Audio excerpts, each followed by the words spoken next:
How Jesus's team of nobodies exposed the elites. Imagine walking into first century Jerusalem with zero pedigree, no family name on the gate, no reserved seat at synagogue, no scroll tucked under your arm, your wallpaper. Then this guy from nowhere, Nazareth, shows up claiming he's rebooting the whole system and he staffs the launch. Team with fishermen, sellouts, and angry activists. The power players snickered. Until the snickering stopped. 3 years later, the Empire's own PR machine was quoting these guys. That's the story I want you to feel tonight. I'm not dragging you back to flannel graph Sunday school. I want you to smell the salt on Peter's hands and hear the coins clink in Matthew's booth. Picture the city, polished marble, silk robes, lawyers who could cite Moses and Caesar in the same breath.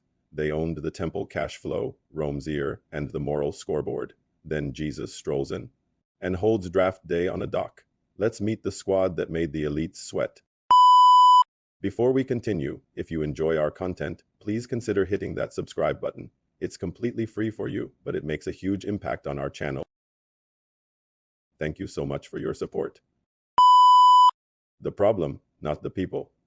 First century Israel was a three-way tug of war. Romans flashed citizenship and swords. Jewish elites flashed bloodlines and land deeds. Pharisees flashed perfect law-keeping. Miss any category and you were out. The system ran on exclusion. Unclean, poor, women, Samaritan half-breeds, blue-collar, nobodies, keep them on the fringe. Sound familiar? Every culture stamps a few do not enter signs. Jesus looked at that wall and drew a door. The resume review from hell. Let's skim the disciples' LinkedIn profiles. Peter, Andrew, James, John fisherman. They stink like yesterday's catch. Matthew tax collector, which in small-town Judea meant professional traitor. Simon the Zealot, think first century protester with a rap sheet. Nathanael, chilling under a fig tree because Netflix hadn't been invented. The shared headline, unqualified. No theology degrees, no trust funds, no blue checks. And Jesus slaps a title on them that rattled every boardroom. Apostles sent ones who carry the sender's authority. The exposure strategy. Jesus didn't kick off with a protest march. He started with dinner parties. Levi throws a feast, invites street sweepers, sex workers, Rome's accountants, everyone the influencers wouldn't be caught dead with. Pharisees watching from the curb lose it. Why does your teacher eat with tax collectors and sinners? Translation: your brand is toast. Jesus fires back. Healthy folks don't need a doctor, sick ones do.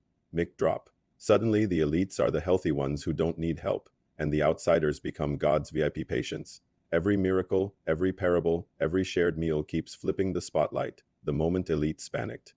Jump to Acts 4. Peter and John still smelling like brine heal a guy who has been begging at the temple gate since forever.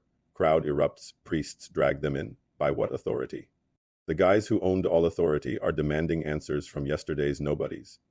Peter, who once choked when a servant girl asked if he knew Jesus, now looks the Supreme Court in the eye. This man stands before you healed by the name of Jesus. Yep, that stone you builders rejected. The council can't deny the miracle, but admitting it true would torch their own brand. Luke says the rulers recognized they had been with Jesus. Translation: the only diploma that mattered was hanging out time with the rabbi. The upside-down organization chart. Paul boils it down. God picked the foolish to shame the wise. The weak to shame the strong. The Empire's PR team must have been pulling all-nighters. How do you cancel guys who can't be bought, can't be scared, and whose is backed by blind eyes seeing and dead guys lunching? Status, money, intimidation, none of it worked. So the elite stride plan B, erase them. Spoiler, still here. WHT, do you think about all this? If this flips your idea of influence, smash that like button. It tells the algorithm people care. New here. Hit subscribe so you don't miss how humility keeps hacking the systems that box us in. The unlikely aftermath. 3 centuries later, fishermen's letters are copied across continents. A tax collector's memoir is a runaway bestseller. The gospel good news for the poor has senators washing feet. Historians give Constantine the credit, but the viral loop really started when 12 average Joes decided a crucified carpenter was worth their necks. Every martyr's shout, every illegal house church in a slave quarters, every woman who hosted believers in her spare room was a middle finger to the old guard. The elites stacked power for centuries. Jesus spent 3 years scattering it in 2 hearts the system ignored. The lesson for today's elites. We still run exclusive clubs, Ivy networks, follower counts, blue checks. The siren song is to chase those gates, but the gospel whispers something scandalous.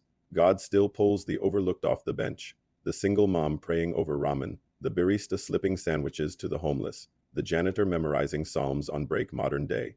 Fisherman. Every time we boost the humble, we expose the lie that only the credentialed can tilt the world. Join the conversation and comment the name of one nobody in your life who is quietly wrecking the status quo. Let's throw a digital parade for the undercelebrated. Know someone who needs this reminder.